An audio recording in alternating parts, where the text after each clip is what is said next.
Ready start.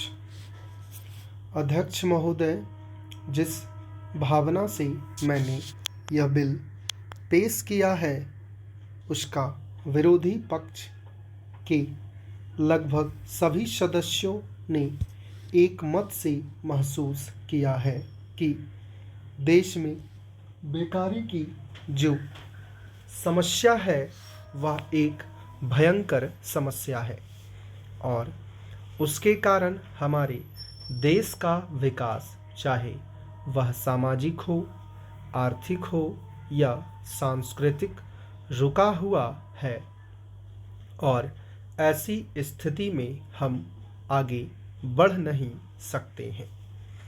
इसी प्रकार से इस परिस्थिति का निर्माण हम पिछले 54 वर्षों से देख रहे हैं।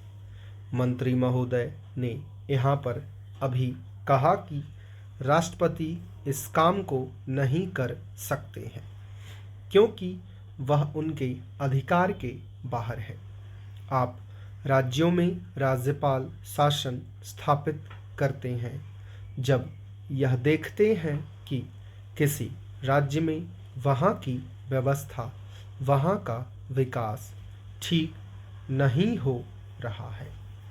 जब किसी राज्य में गड़बड़ी फैल रही हो, विकास का काम समाप्त हो गया हो और जिम्मेदारी से लोग काम ना करते हों तो वहाँ पर राज्यपाल शासन स्थापित किया जाता है।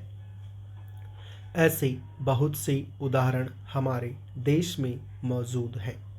उसी प्रकार से हमारे राष्ट्रपति हैं और अगर देश में इस तरह की स्थिति वर्षों तक चले तो कोई कारण नहीं है।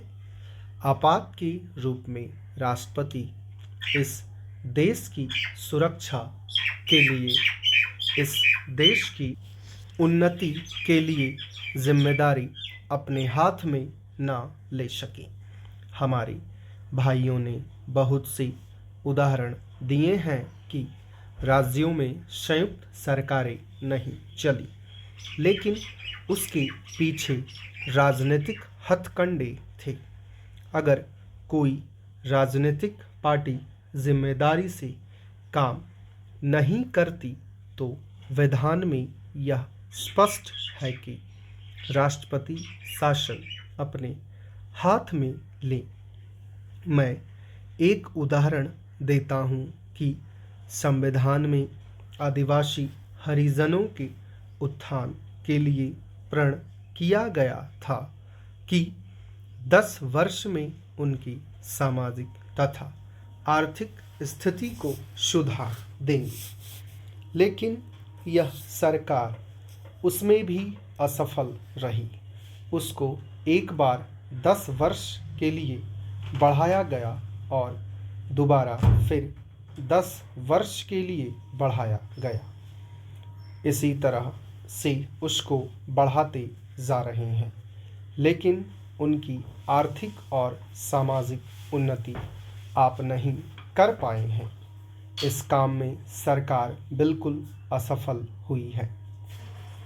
पिछली बार सरकार पर अविश्वास का प्रस्ताव भी आया था और वह पास होने वाला था। इसलिए मेरा कहना है कि हमारे देश में यह जो बेकारी की समस्या है वह एक बहुत ही भयंकर समस्या